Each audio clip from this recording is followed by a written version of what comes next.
అవుతాయి.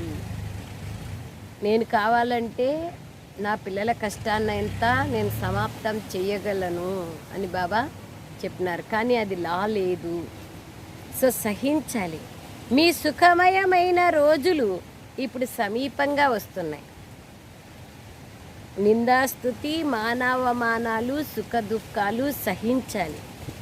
మీ సుఖమయమైన రోజులు ఇప్పుడు సమీపంగా వస్తున్నాయి. ప్రశ్న: బాబా తమ బ్రాహ్మణ పిల్లలకు ఏ ఒక్క వార్నింగ్ని ఇస్తారు?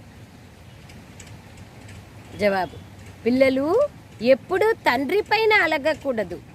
బాబాపై అలిగినట్లయితే సద్గతి నుండి కూడా దూరం అయిపోతారు.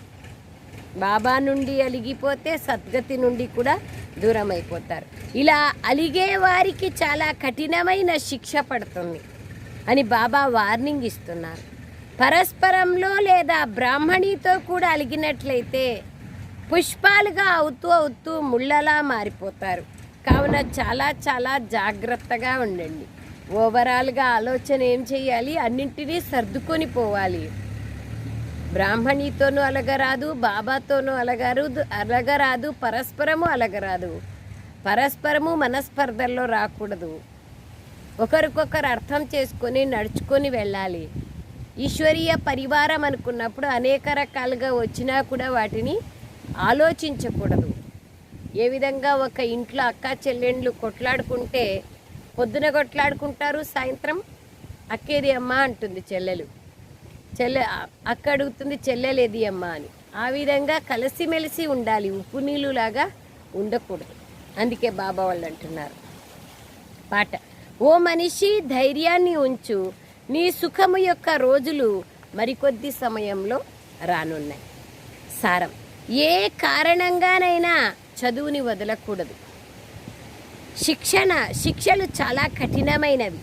వాటి నుండి రక్షించుకునేందుకు మిగిలిన సాంగత్యాలన్నింటినీ వదిలి ఒక్క తండ్రినే స్మృతి చేయాలి, అలగకూడదు.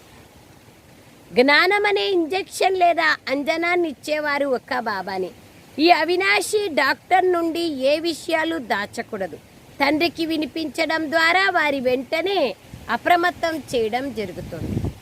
వరదానం: తనువు ఆరోగ్యము, మనస్సు సంతోషము మరియు ధనము సమృద్ధి ద్వారా శ్రేష్ఠ భాగ్యవంతులుగా కండి. అంతే కదా, ఆరోగ్యం, ఐశ్వర్యం, ఆనందం మూడు సమృద్ధిగా ఉంటే అదృష్టవంతులే కదా. ఈ ప్రపంచంలో ఒకటి ఉంటే ఒకటి లేదు. స్లోగన్: స్మృతి మరియు సేవ, ఈ రెండింటి బ్యాలెన్సే డబల్ లాక్. మాయ రాకుండా ఉండాలంటే